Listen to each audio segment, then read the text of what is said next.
Hello అండి. అందరూ ఎలా ఉన్నారు? బాగున్నారు కదా! మేము కూడా చాలా బాగున్నాం.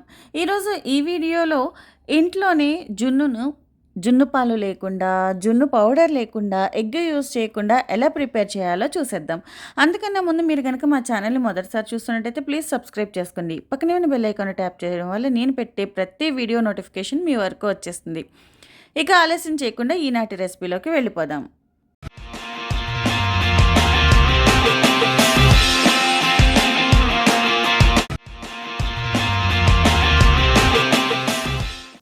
సో, ఈ జున్నుని ప్రిపేర్ చేయడం కోసం ఇలా ఒక మిక్సింగ్ బౌల్ తీసుకొని, మెజర్‌మెంట్ కోసం చూపిస్తున్నానండి. ఏదైతే ఒక బౌల్‌తో మనం పాలు తీసుకుంటామో, మొత్తం రెసిపీ అంతా కూడా ఇదే బౌల్‌తో మనం మెజర్‌మెంట్ తీసుకోవాల్సి ఉంటుంది. సో, ఒక బౌల్‌కి ఫుల్ క్రీమ్ మిల్క్ ఉంటాయి కదా! అవి తీసుకోండి. ఇన్ కేస్ అవి లేవు అన్న పక్షంలో 2 spoons corn flour powder use చేయండి. ఇప్పుడు ఏదైతే మనం మిల్క్ బౌల్‌లో ఒకటి తీసుకున్నామో, అదే బౌల్‌తో పెరుగు, సేమ్ అదే 1 బౌల్‌తో కండెన్స్డ్ మిల్క్ ఉంటుంది కదా!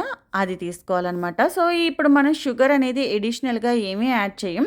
ఏదైతే ఈ కండెన్స్డ్ మిల్క్‌లో షుగర్ క్వాంటిటీ ఉంటుందో అదే సరిపోతుంది. అండ్ హాఫ్ కప్‌కొచ్చేసి మిల్క్ పౌడర్ అనమాట. సో, ఇంకొంచెం ఏమైనా పాలల్లో వాటర్ కంటెంట్ ఉంటే అది మిల్క్ పౌడర్ తీసేసుకుంటుంది. సో, అందుకోసం. ఇక జున్ను అంటే మనకి కంపల్సరీ ఉండాల్సింది మిరియాల పొడి కాబట్టి, మిరియాల పొడిని ఒక హాఫ్ టేబుల్ స్పూన్‌కి వేసుకుంటున్నాను.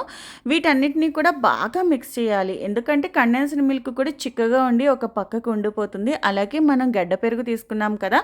అండ్ ఇంకొక విషయం మర్చిపోకుండా గుర్తుపెట్టుకోవాల్సింది ఏంటంటే పెరుగు అనేది పుల్లగా ఉండకూడదండి. చాలా కమ్మగా ఉన్న పెరుగుని మాత్రమే తీసుకోవాలి. పుల్లగా ఉన్నది తీసుకుంటే మీకు టేస్ట్ మొత్తం పాడైపోతుంది. సో, కమ్మని పెరుగు ఒక కప్పు. మొత్తం మెజర్‌మెంట్స్ అన్నీ కూడా ఒక కప్పు పాలు, ఒక కప్పు పెరుగు, ఒక cup condensed milk, half cup milk powder ఇంతే. ఇన్ కేస్ మీకు పల్చగా అయిపోతుందేమో అనే అనుమానం ఉంటే 1½ లేదా 2 టేబుల్ స్పూన్స్ వరకు కార్న్ ఫ్లోర్ కూడా వేసుకొని బాగా మిక్స్ చేసుకోండి.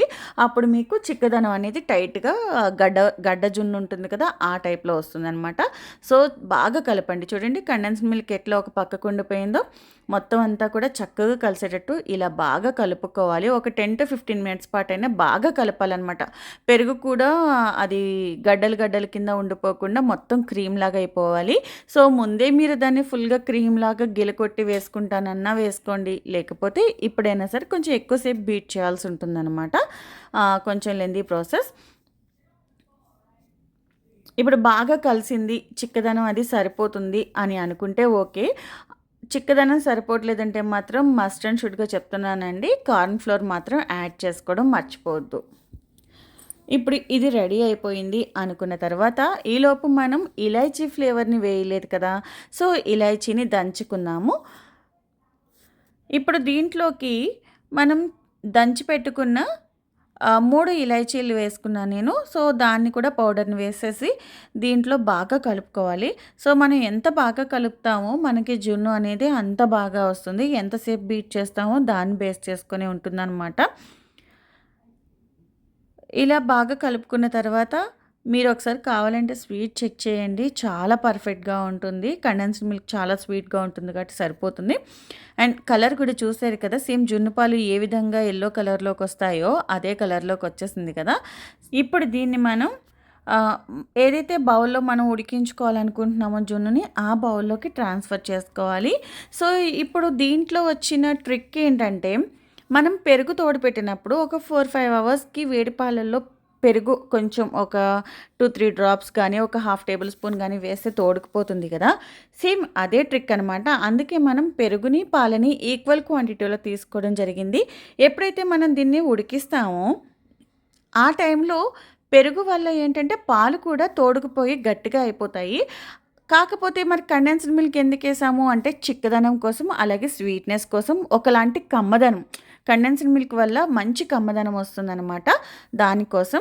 అండ్ కార్న్ ఫ్లోర్ ఎందుకు యాడ్ చేయమన్నాను అంటే, ఈ వేడి చేసే ప్రాసెస్‌లో పాలకి పాలు ఒక గడ్డలాగా అయిపోయి పక్కకొచ్చేస్తే, నీళ్ళకి నీళ్ళు సెపరేట్ అయ్యి తేలుతూ ఉంటాయి.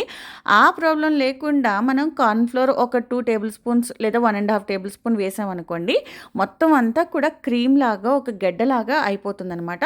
దీన్ని డబుల్ బాయిలింగ్ ప్రాసెస్‌లో మనం దీన్ని ఉడికించుకుంటే 25-30 మినిట్స్ పాటు మనం ఉడికించుకుంటే ఇలా ఒక గెడ్డలాగా అవుతుంది. ఇది వేడి మీద ఉంది కాబట్టి ఇట్లా కదులుతోంది. దీన్ని మనం నార్మల్ టెంపరేచర్‌కి వచ్చేదాకా వెయిట్ చేయాలి. 1 ఆర్ 2 అవర్స్ పాటు మనం బయట వదిలేస్తే ఇది చక్కగా రెడీ అవుతుంది. ఆర్ ఎల్స్ మీరు కావాలనుకుంటే ఫ్రీజర్‌లో కూడా పెట్టుకోవచ్చు. ఫ్రిడ్జ్‌లో పెట్టుకొని ఒక హాఫ్ అన్ అవర్ తర్వాత తీస్తే ఇది నార్మల్‌గా అయిపోతుంది.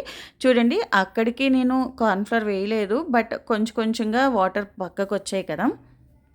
ఇలా రాకూడదు. ఈ మాత్రం వాటర్ కూడా రాకుండా చక్కగా టైట్‌గా గడ్డ జున్నులా ఉండాలి అంటే మీరు మాత్రం 1 టేబుల్ స్పూన్ వరకైనా సరే కార్న్ ఫ్లోర్ బాగా వేసి కలిపి అప్పుడు మీరు బేక్ చేసుకున్నారు అంటే ఉడికించుకున్నారు అంటే చాలా పర్ఫెక్ట్ టేస్ట్ వస్తుందండి. జున్ను పాలు యూజ్ చేసామో లేదో కూడా ఎవరు చెప్పలేరు మనకి. అంత పర్ఫెక్ట్ టేస్ట్ వస్తుంది.